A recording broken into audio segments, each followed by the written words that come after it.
Olá, pessoal, tudo bem com vocês? Estamos iniciando mais uma série de estudos. Agora vamos estudar o capítulo 6 de Daniel, que conta uma experiência linda, maravilhosa, que eu tenho certeza que vamos tirar algumas lições importantes para nossas vidas. Logo no começo, a gente percebe alguns paralelos do capítulo 6, que trata do perigo na cova dos leões, que Daniel passou, com o capítulo 3, que foi aquela experiência que viveram os três jovens, né, na fornalha ardente. Sendo que lá Daniel estava ausente. E aqui, nessa experiência de Daniel, os jovens estarão ausentes. Isso porque o trato aqui se refere a um esquema de hierarquia maior, né? Por isso que não aparece a figura dos meninos e somente a de Daniel. Daniel 6, verso 1, apresenta a base do problema, né? Pareceu bem a Dário constituir sobre o reino 120 príncipes que estivessem sobre todo o reino, e sobre eles 3 presidentes, dos quais Daniel era um deles, aos quais estes príncipes dessem conta, para que o rei não sofresse dano. Então, o mesmo Daniel sobrepujou a estes presidentes e príncipes, porque nele havia um espírito excelente. E o rei pensava constituí-lo sobre todo o reino. Então, essa é uma ideia interessante que a gente observa e que tem a ver com a nossa realidade, que é a ideia de Deus, o pensamento de Deus, o princípio de que Ele deseja que os seus filhos, aonde estejam, representem ali uma pessoa de destaque, uma pessoa que é diferenciada, singular. Isso na casa, isso no trabalho, na comunidade. Ter esse espírito excelente que Daniel tinha é o fundamento, né, para que as pessoas nos percebam e, através da luz que perceberem em nós, possam perceber também a pessoa de Cristo representada em cada um de nós. E, dessa forma, a tendência é que sempre alcancemos lugares especiais, né, aonde estivermos, né, na nossa casa, no trabalho, na comunidade, porque as pessoas nos veem como pessoas diferentes, inspiradas. Era isso que acontecia com Daniel, por isso ele estava sempre em destaque, chamando a atenção de outras pessoas, mesmo sem querer, provocando a ira, o ciúme de outros que não conseguiam vê-lo de maneira como Deus gostaria que ele fosse visto. Então, há um texto na Bíblia que diz que aonde o justo colocar a mão, haverá perseguição. Então, ao mesmo tempo que temos algum destaque e alguns privilégios até por conta disso, também vamos sofrer as injustiças e perseguições daqueles que têm ciúme de nós. Isso aparece no capítulo 6, no verso 4 a 5, quando esses príncipes que percebem que Daniel vai exercer uma posição de destaque sobre eles, numa posição hierárquica superior a eles, e eles teriam que dar conta para Daniel, eles começam a pensar em criar uma ocasião que eles pudessem culpar Daniel por alguma coisa grave e levar o rei a tirar a vida de Daniel, porque eles queriam era ver Daniel morto, né?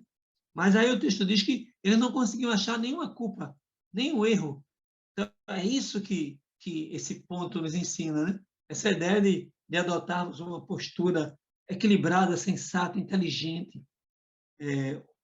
Eu recentemente, acho que no ano passado, eu estive trabalhando a disciplina no curso de administração, a disciplina Espiritualidade das Organizações. É uma disciplina que mostra, é uma disciplina nova e uma tendência nova das empresas, que mostra como as empresas hoje têm interesse em contratar e manter pessoas espirituais. Não exatamente com uma denominação, mas com uma postura espiritual, tá? Um adventista diferenciado, um batista diferenciado, enfim, alguém que, por ter um nível de espiritualidade muito alto, vai ter uma maneira de conviver com valores que são importantes para a empresa, vão assumir compromisso com a empresa, vão querer fazer o melhor pela empresa, vão querer se relacionar melhor com seus companheiros. Então, assim, essa era a característica, o perfil de Daniel, né? E isso gerou esse desejo de destruir Daniel e de puxar o tapete, né?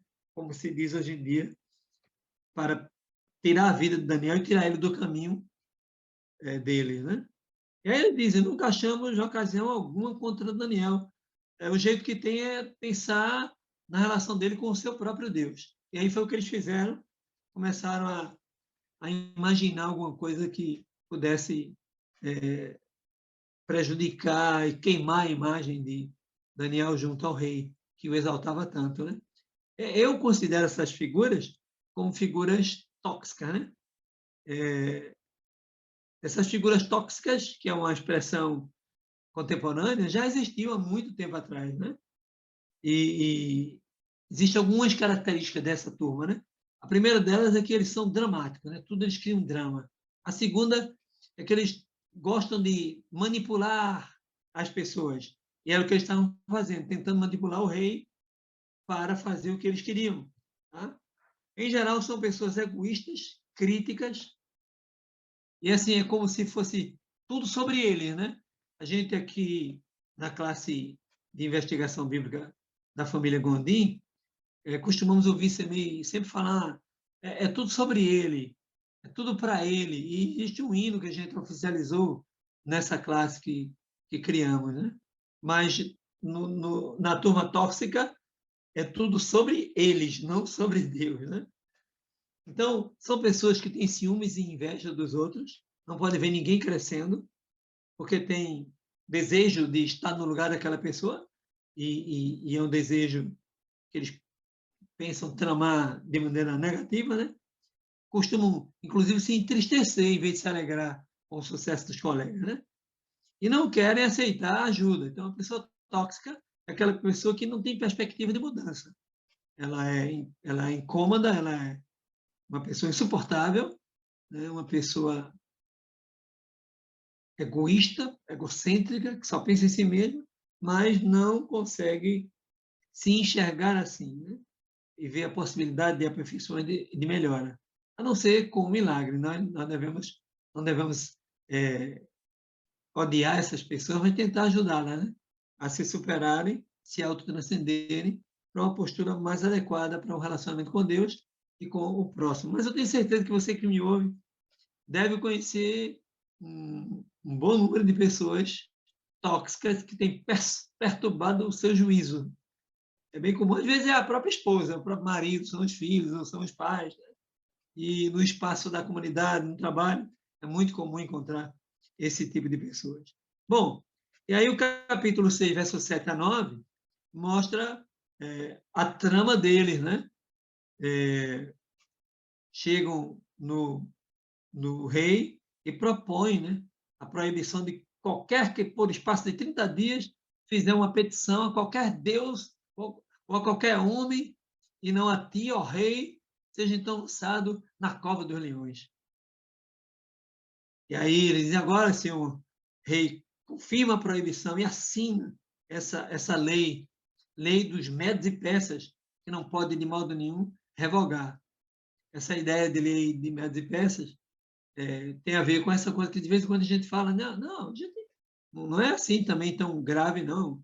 Não é nenhuma lei de médios e peças, nós estamos com flexibilidade aqui, nós estamos dispostos a fazer alguma mudança. Vamos nos reunir, vamos conversar.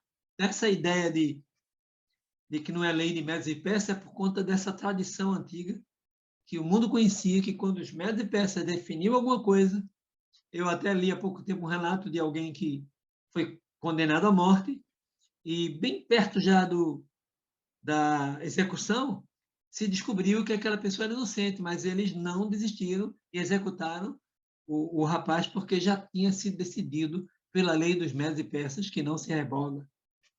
E aí o texto do verso 9, capítulo 6, diz: por essa razão o rei Dario assinou o edito e a proibição. Né? Então, dali por diante, seria complicado. Então, por que, que tudo isso aconteceu? Né?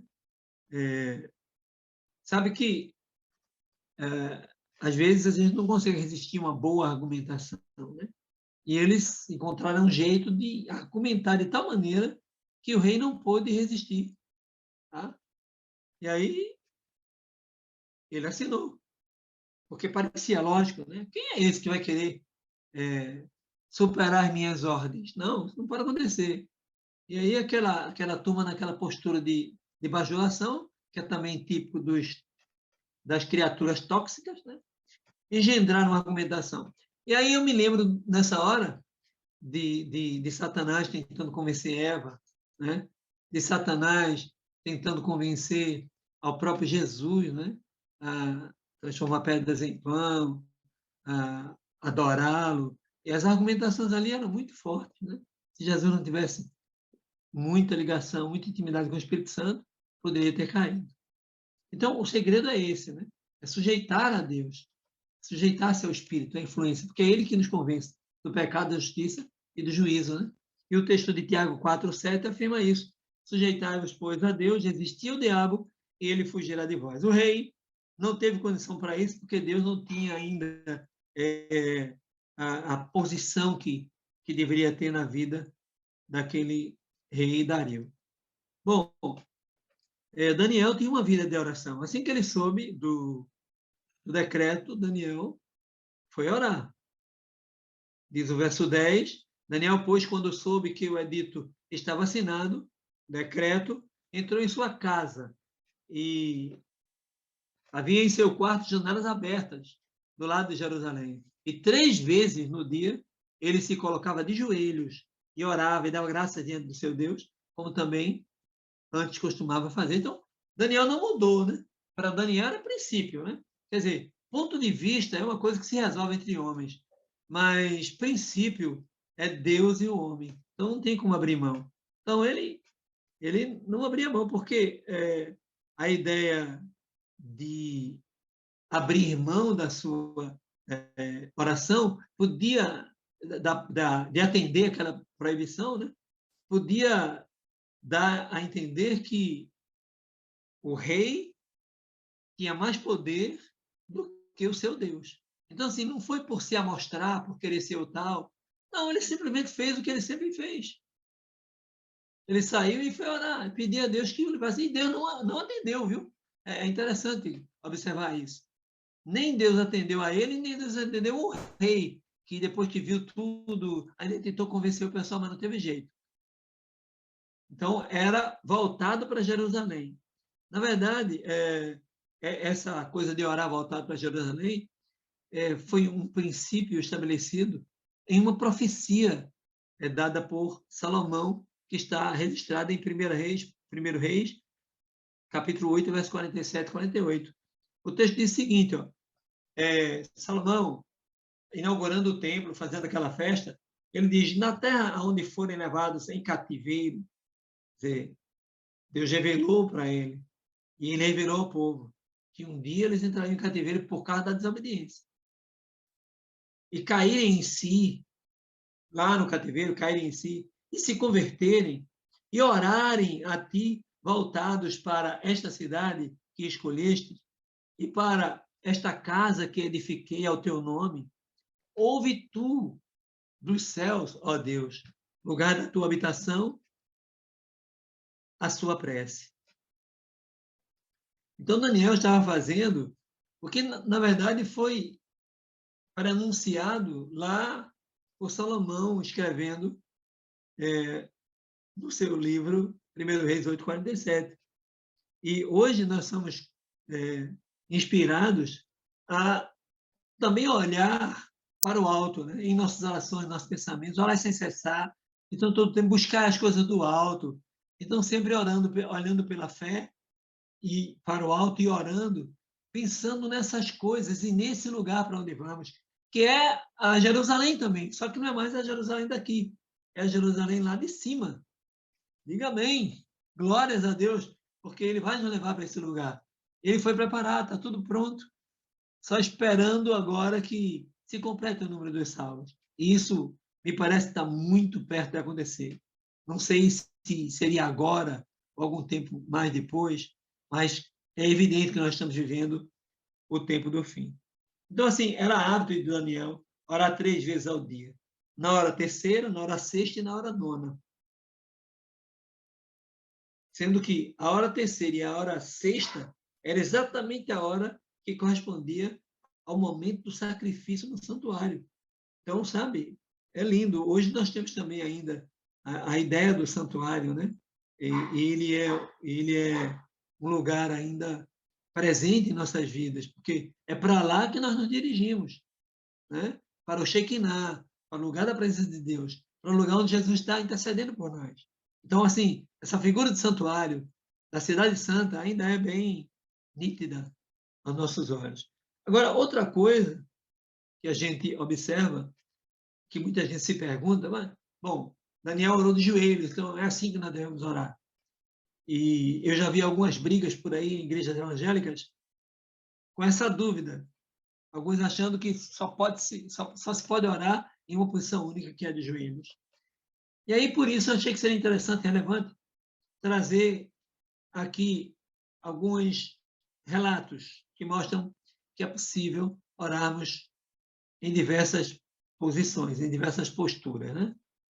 Então, o primeiro relato eu não vou ler agora, mas esse material está todo na trilha, que você logo em seguida dessa reflexão poderá dar continuidade à trilha, ver algumas coisas interessantes e também fazer a provinha de Jesus que está lá no final, tá?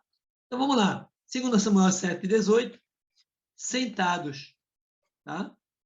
Davi foi um desses que orou sentado, tá? Encurvado para a terra, foi a oração que Eliezer fez, tá? E Elias também. Está registrado em Gênesis 24:26 e em 1 Reis 18:42. Tá? Aí depois vem a oração em pé, que foi a oração feita por Ana, por exemplo. Está registrado no primeiro livro de Salmos, perdão, de Samuel, no capítulo 1 e no verso 26. E a posição que me parece que é a mais usada na Bíblia, né? É onde a mais existe, é a oração de joelhos. Como Esdras fez, está lá em Esdras 9, verso 5. Como Estevão fez, está lá em Atos 7, verso 60. E como Jesus também fez, registrado em Lucas, capítulo 22, verso 41. Bom, como vimos aí no capítulos anteriores, o rei perdeu, né? O rei entrou na argumentação dos tóxicos e aí terminou assinando aquele fatídico decreto. Então, depois de assinar, aí eles observam Daniel, registram o fato, e aí chegam no rei, aí eles dizem, capítulo 6, verso 13 a 14, Daniel, que é um dos filhos cativos de Judá, não tem feito caso de ti, senhor rei, nem do decreto que assinaste. Antes, ele ora 3 vezes por dia e faz lá as suas orações, a sua comunicação com o seu Deus. Então, como é lei de médios e peças, né? Ouvindo então essas palavras, o rei ficou muito penalizado e o rei deve ter sacado, né? Esses caras fizeram isso para me pegar e para acabar com a minha amizade com Daniel. Aí daí por diante o rei já ficou ligado, né?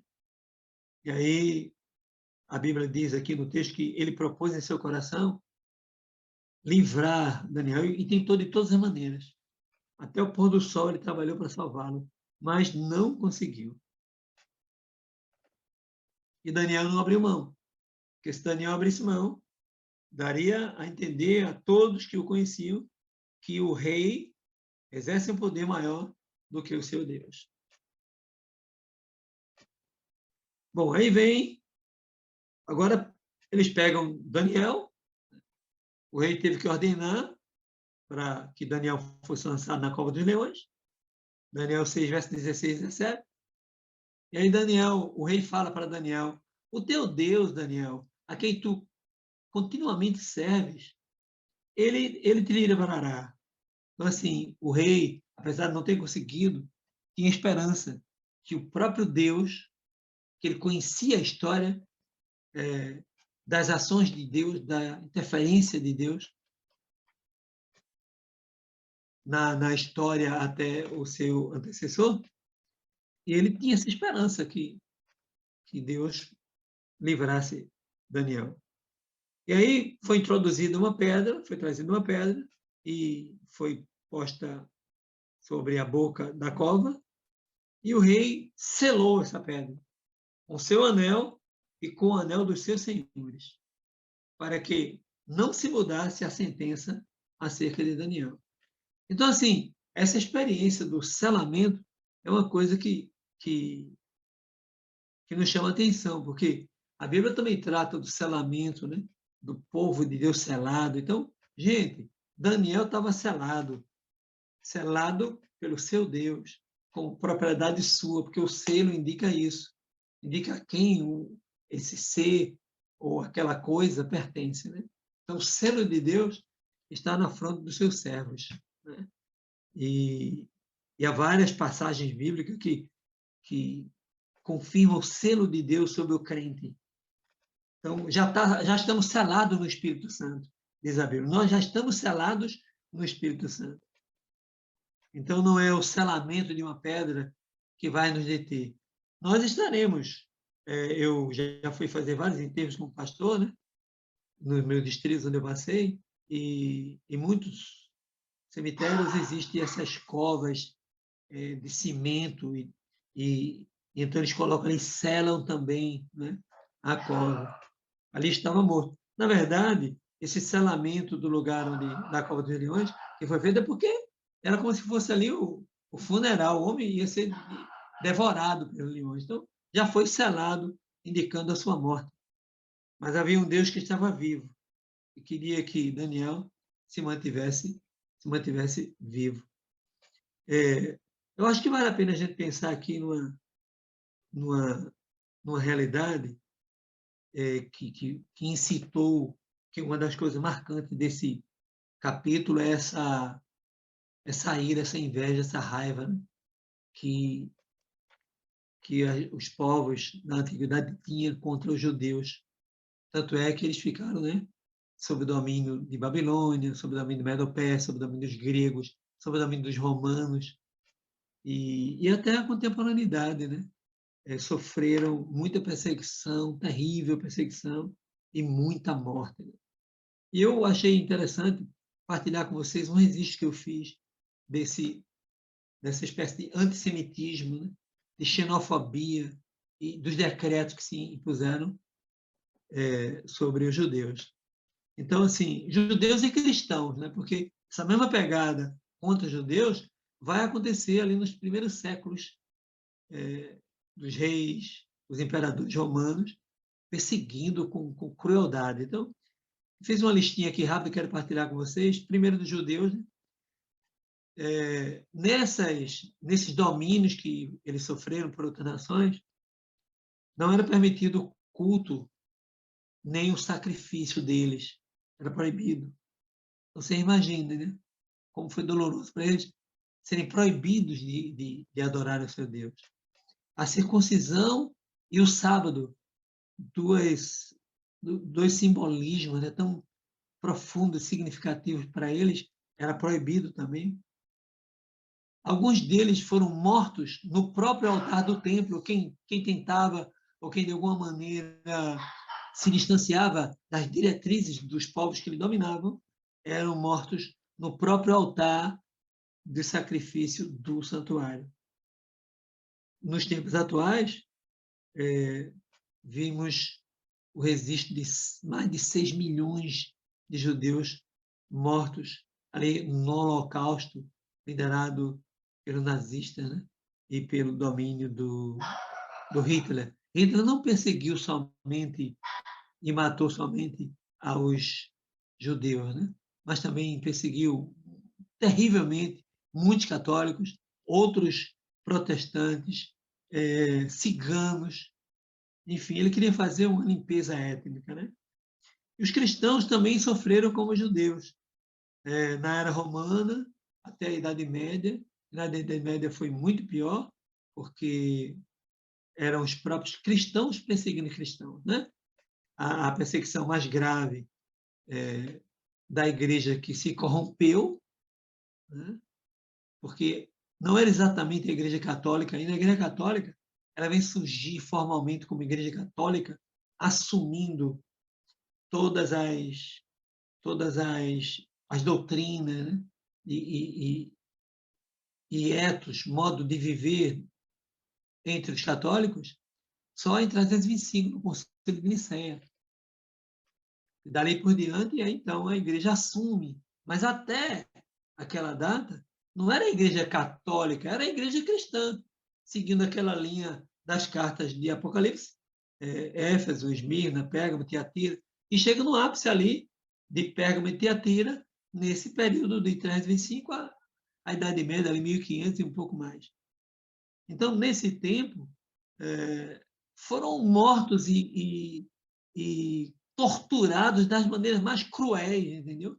Não somente do lado dessa igreja que se instituiu em 325, mas que já perseguia antes, porque era uma igreja cristã deixada por Jesus, apostatada, que é o caso típico de Pérgamo e Tiatira.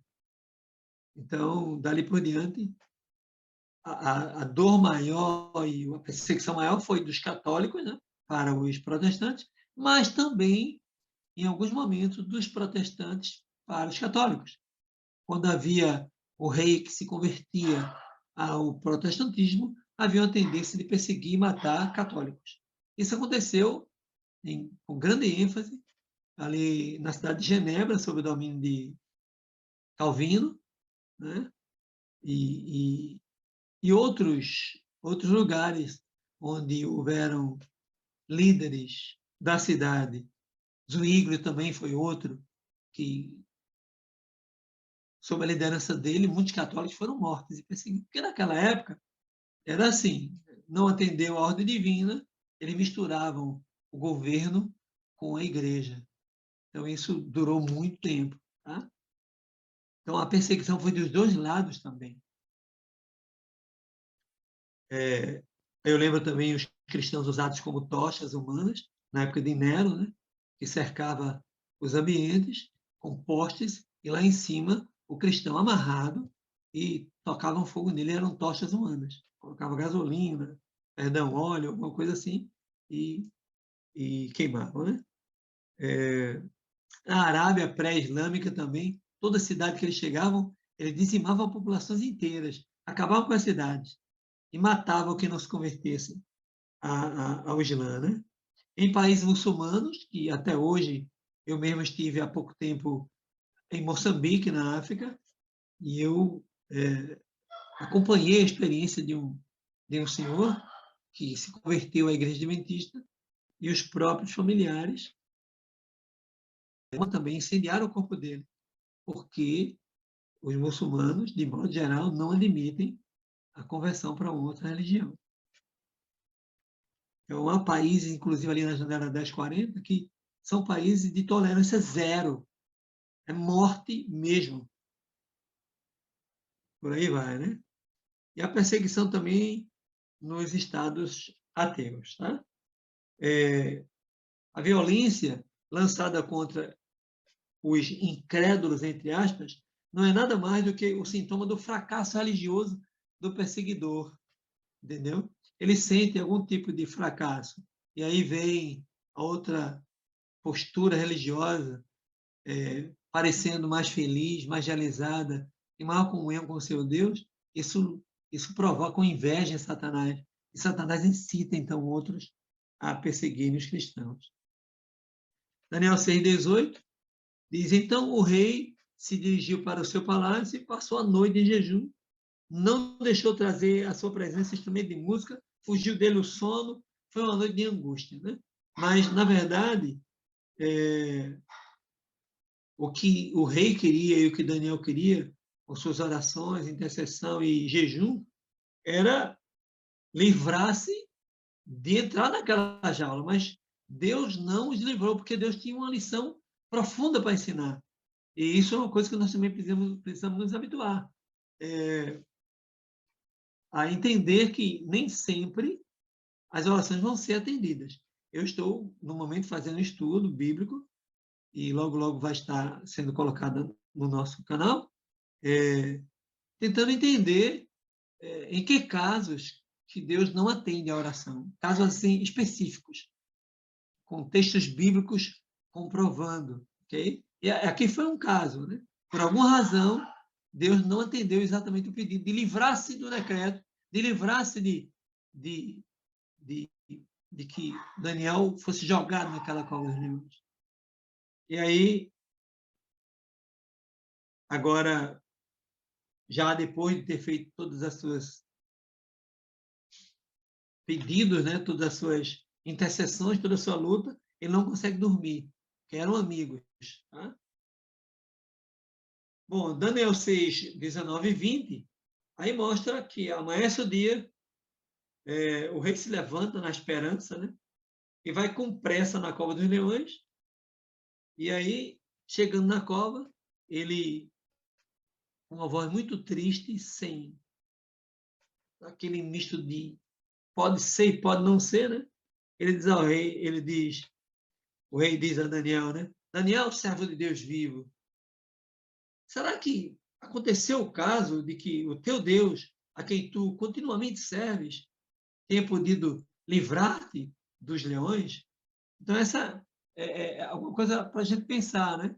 Que se espera que aquele que serve com toda sinceridade de coração e humildade e submissão a Deus, que tenha essa proteção de Deus, porque é o que a Bíblia diz, né? No ungido dele ninguém toca, só se ele autorizar. Então, há sempre essa exceção. Mas nesse dia, Deus protegeu o seu ungido. E aí o rei teve a alegria, né, de ver Daniel ali, no meio dos leões famintos e com a sua vida preservada. Né? A essa pergunta, Daniel responde no verso 21 a 22 e diz: ó rei, vive para sempre, rei. Meu Deus enviou o seu anjo e fechou a boca dos leões para que não me fizesse dano algum, porque foi achada em mim inocência diante dele. E também contra ti, ó rei, eu não tenho cometido delito algum. Então é muito legal esse trecho que ele diz: foi achada em mim inocência. Todos nós que estivermos vivos, aliás, é como eu disse, né? Onde o santo se levanta, aparece, trabalha, se ergue perseguição contra ele. Isso é a coisa mais comum que você vê no contexto bíblico e no contexto agora das nossas vidas. Né? Quanto mais nos aproximamos de Deus, há uma tendência de suscitarmos nos inimigos de nossas almas a perseguição e alguma coisa para nos quebrar, né? Para nos desarticular. Então, é muito legal quando ele diz: não foi achado em mim inocência. E o pior momento é semelhante a esse da Cova dos Leões, nós não sabemos exatamente o que vão criar, né? Que na Idade Média se criou esse instrumento mais inusitado, mais absurdo, mais cruéis, né? Para torturar as pessoas. Nós não sabemos, ao final dos tempos, quando vier decreto dominical, decreto de morte e perseguição, a retirada do Espírito Santo, a angústia de Jacó, quando essas coisas acontecerem, nós não sabemos o que vai acontecer conosco. E o inimigo vai estar irado, né? Como ele se apresentou diante de Josué, o sacerdote, na visão de Zacarias, e disse: olha, ele é meu, eu quero a vida dele. E aí Deus chama um anjo e dá uma ordem dizendo: tira as vestes dele. Porque Satanás apontou as sujeiras, as manchas nas suas vestes, e eram vestes sacerdotais. Isso pode estar acontecendo conosco, que também somos aconselhados a comprar as vestes, porque as nossas tendem a estar manchadas, porque por mais próximos que sejamos de Deus, do Espírito Santo, ainda não alcançamos a incorruptibilidade, que só será dada a nós quando Jesus vier. E nessa perspectiva, sempre temos alguma mancha, né? Mas Deus imputa toda manhã naquele crente que se apropria da bênção a pureza. Por isso que ele pode dizer: foi achado em mim inocência, pureza. Em um dos trechos mais lindos que eu acho de Jesus é quando ele diz: eis que se aproxima o príncipe desse mundo e nada tem em mim. Eu queria dizer hoje para você, que está me ouvindo, que tem essa certeza. Você que crê, você que se entregou a Cristo, você que ainda não batizou, mas está ligado e querendo descer as águas, querendo assumir um compromisso, querendo colocar o seu nome ali, registrar no livro da vida, saiba que nessa condição de novo nascido, de uma nova criatura, nós recebemos todos os dias, não todos os dias apenas, mas todo instante, porque o autor do livro de Hebreus, ele diz que Cristo está no santuário intercedendo todo o tempo por nós. Essa intercessão de todo o tempo indica que é a cada instante. Por quê? Porque qualquer momento que Jesus chegar e ele vir como ladrão numa hora que ninguém espera, vai nos encontrar de que maneira? Literalmente com manchas, mas circunstancialmente e milagrosamente sem as manchas, porque Jesus imputa a pureza em nós. Então, Satanás não vai poder nos acusar, porque Satanás tem certa razão em acusar, porque a Bíblia diz que o salário do pecado é a morte, que a alma que pecar, essa morrerá. E se tem mancha na gente, ele já chega na gente. É por isso que nós temos um advogado junto ao Pai. E por isso não podemos abrir mão de todas as manhãs buscar a Jesus em oração. E requerer dele, pedir dele, essa imputação da justiça. Isso é ser justificado pela fé. Eu exerço, eu creio, e ele imputa a justiça em mim. E é por isso que ele diz que só o puro de coração entrará e verá o reino de Deus. É simples assim. Por isso que Daniel pôde dizer: havia inocência em mim. E é isso que nós poderemos dizer naquele dia, quando nos encontrarmos com o nosso Salvador. O Espírito Santo nos moveu, o Espírito Santo nos ensinou, nos convenceu do pecado, da justiça da juíza e do juízo. E nós vivemos a nossa vida lutando com isso e tendo vitória sobre vitória, sendo santificado cada dia mais, para um dia recebermos a glorificação. Não seremos inerrantes aqui, mas seremos lá, quando Jesus nos levar para um outro ambiente, um novo lugar. Uma outra coisa que despertou o meu coração, você vai encontrar completo lá na nossa trilha, mas eu vou citar aqui alguns casos, que é essa coisa dos leões. Estranho, né? Estranho, porque aqui Deus fecha a boca do leão, dos leões, e eles atendem. E logo mais ele vai abrir a boca do leão. E o leão vai devorar a turminha, né, que aprontou tudo isso com Daniel. Aí isso me fez lembrar, e eu, quando estava preparando a matéria, eu fui lá na minha concordância bíblica, e graças a Deus eu tinha lá separadinho todos os textos. E encontrei lá todos os outros textos bíblicos em que Deus atua nos animais. E os animais atendem a sua ordem. Incrível, né? Sem razão nenhuma, apenas com o instinto e a inteligência animal, porque existe uma inteligência animal. Os estudos de filosofia da natureza comprovam isso. Eu aprendi isso quando fiz o curso de filosofia. E há livros e mais livros estudando, né? O caminho das abelhas, o caminho das baleias, coisas assim incríveis, sabe? Bom, e aqui eu separei alguns casos para mostrar para vocês. Primeiro, os animais iam em pares, entrando na arca. Que coisa mais linda. Aquilo foi uma ordem de Deus e eles atenderam.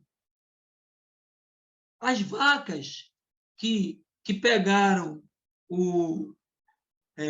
a carga, receberam a carga com a arca e os tumores, né, com uma espécie de estrutura de ouro, né, que eles levaram, né, que remetia à praga dos tumores que eles tiveram, porque sequestraram a arca. Então, os filisteus liberam, e eles saem da cidade dos filisteus, as vacas, e vão seguindo o caminho, sem ninguém mostrar, entrando em curva, pegando a direita, pegando a esquerda, indo na reta, parando, enfrentando, quem sabe, dificuldades, e foram até Bet-Semes.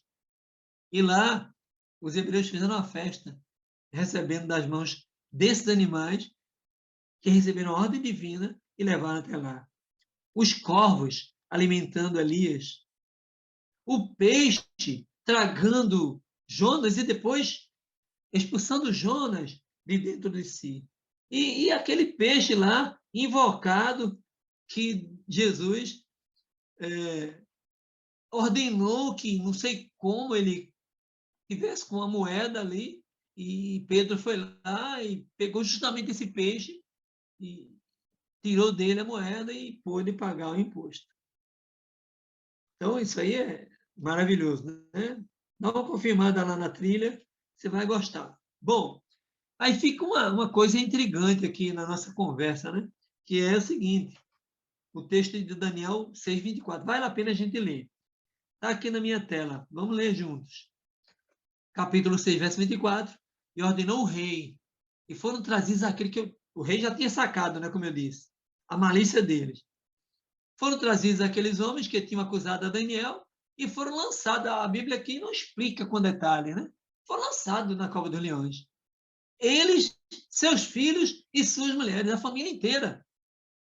E ainda não tinham chegado ao fundo da cova quando os leões voaram em cima deles no ar e se apoderaram deles e esmigalharam todos os seus ossos, gente. Que coisa tremenda. E aí eu andei dando uma estudada para entender o que aconteceu, por que isso? Que parece uma coisa assim muito dura, muito cruel, né? Mas era a cultura deles. Olha só o que aconteceu. Eu encontrei, nos meus estudos, duas razões para esse fenômeno absurdo ter acontecido, né? E meio que inexplicável, né? Porque isso foi mais um milagre, né? Os leões que tiveram a boca fechada, agora abriram sua boca. Por duas razões. Primeiro, foi para evitar a vingança daqueles que sobrevivessem. Então, vocês que acompanham, né, a leitura ali de 1 Reis, 2, 1 Reis, 2 Reis, 1 Crônicas, 2 Crônicas, e outros livros de outras culturas, porque Israel terminou seguindo a cultura dos povos adjacentes, que era essa coisa de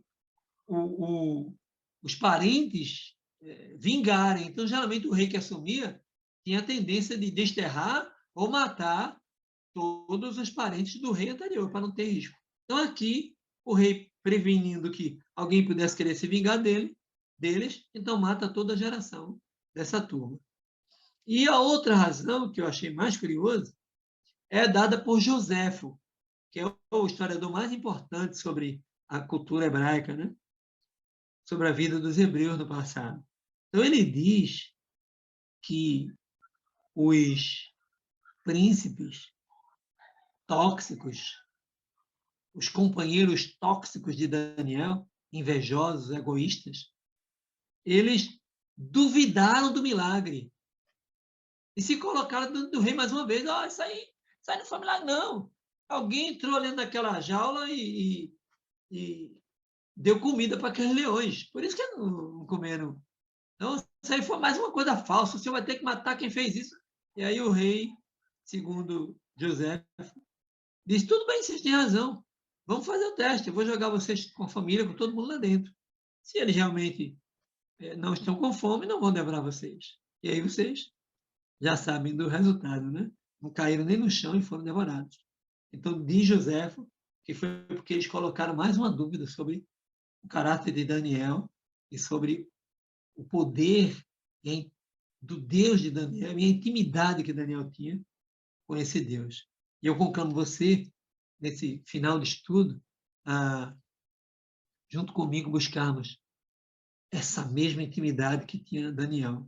Pode ser um pouco mais, pode ser um pouco menos, não importa, mas não nos contentarmos com o que temos hoje, nos aprofundarmos cada vez mais nessa intimidade. É isso que culminou com essa história, com esse relato tão lindo do livro de Daniel, e eu vou ler esse último texto que está em Daniel 6, verso 25 e 27, que é a reação do rei em relação a tudo que aconteceu. Então, o rei Dario, ou Dário, né, escreveu a todos os povos, nações e línguas que moram em toda a terra, porque o domínio dele era muito abrangente. Né? A paz vos seja multiplicada, disse ele em sua carta. Da minha parte é feito um decreto, pelo qual, em todo o domínio do meu reino, os homens tremam e temam perante o Deus de Daniel. Porque ele é o Deus vivo e que permanece para sempre. E o seu reino não se pode destruir, e o seu domínio durará até o fim. Gente, isso foram lições que ele aprendeu da história passada de Daniel, que Daniel agora já estava velhinho, mas desde lá do começo, das primeiras experiências com Nabucodonosor. E aí ele conclui dizendo, ele salva, ele livra, ele opera sinais e maravilhas no céu e na terra. E ele salvou e livrou Daniel do poder dos leões.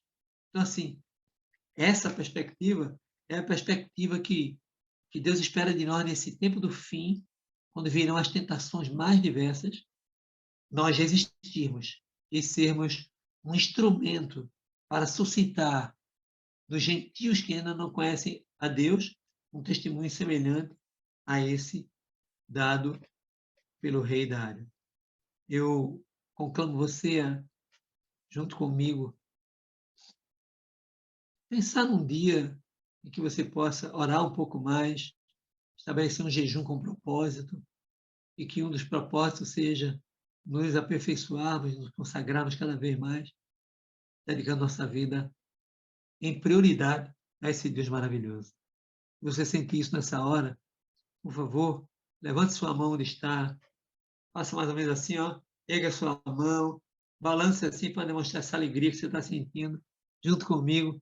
Feche seus olhos e faça essa oração de consagração da sua vida, da nossa vida, nas mãos de Jesus. Oremos juntos. Obrigado, Pai querido. Permita-nos nos aproximar do teu santo trono de graça, desse Deus que és poderoso, miraculoso, que tens feito maravilhas na vida do teu povo, através da história e ainda hoje também.